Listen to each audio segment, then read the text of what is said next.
Surprise, Joey, you don't have friends. You do not have family.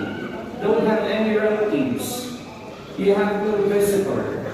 But Joey insisted, yes, I have a friend. He comes to me every day at 8 o'clock in the morning.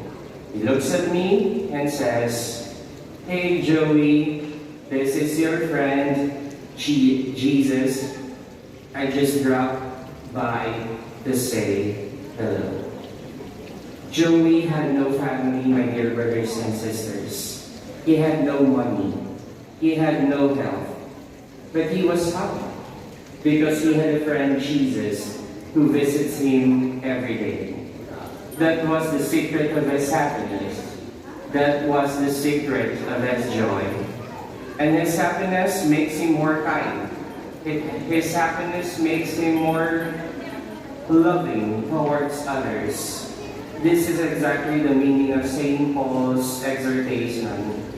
Rejoice in the Lord always. Christmas is near. We see Christmas decorations all around us.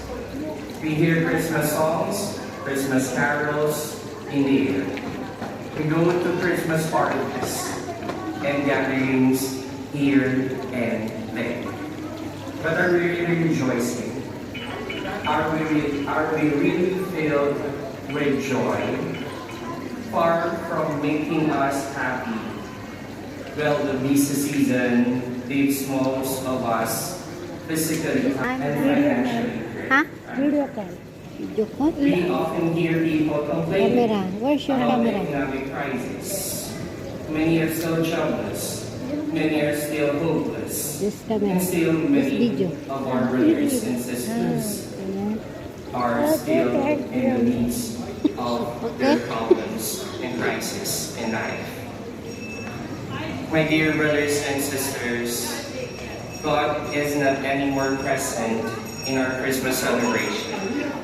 The greeting, Merry Christmas, is replaced with Happy Holidays. The image of the Holy Family in Bethlehem is marked by the giant Christmas tree.